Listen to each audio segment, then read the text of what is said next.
rebellious at all. We had a good family. You know, his mom loved him, I loved him, and we always put family first.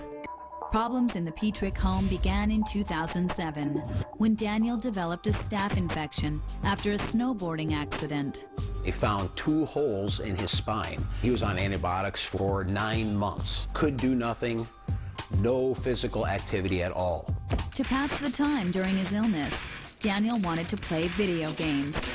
Mark Petrick and his wife Susan bought their son a console and a few games. Motocross and football and hockey, decent games, but then he started asking about these violent video games.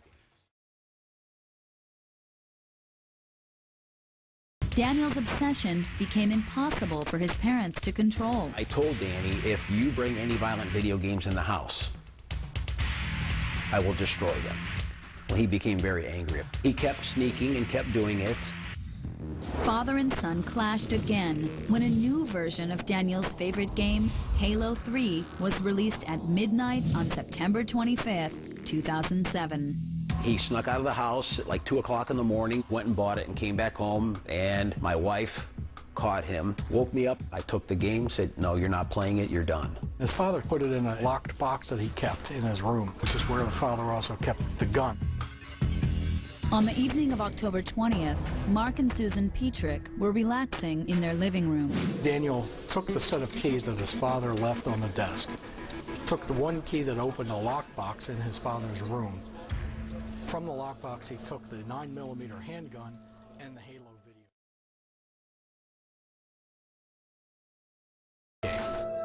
Daniel walked into the room where his parents were sitting on a couch. I was sitting here in this chair, and he comes out of his room, says, Mom and Dad, I have a surprise for you. Could you close your eyes? And I'm leaning back, my wife's leaning back. He comes up behind me and he shot me in the head.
Daniel left the gun and took off in the family minivan, but the 16-year-old didn't get very far.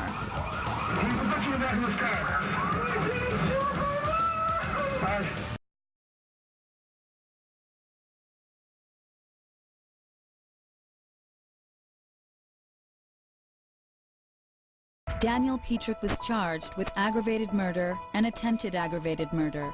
He pleaded not guilty. The trial began in December 2008. By then, Mark Petrick had forgiven his son. I can't count the number of times that he said, Dad, I miss Mom. His pain runs very deep, and it should. If his pain did not run deep, I guarantee you I would not be standing here speaking on his behalf. In January 2009, Daniel Petrick was found guilty of murder and attempted murder. 6 months later, on June 17th, the 17-year-old was sentenced to life in prison. Daniel, this is your opportunity to speak if you wish, very wish.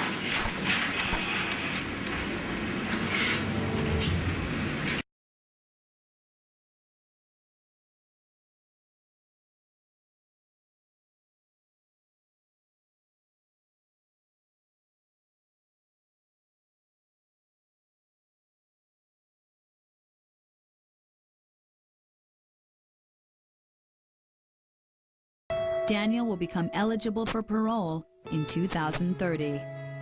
Until then, Mark Petrick will continue with his process of forgiveness and recovery. If I didn't forgive my son, I would be an absolutely angry, miserable human being the rest of my life. So forgiveness is powerful, extremely powerful. I asked God to help me, because if it was just up to me, there's no way I would have been able to do it.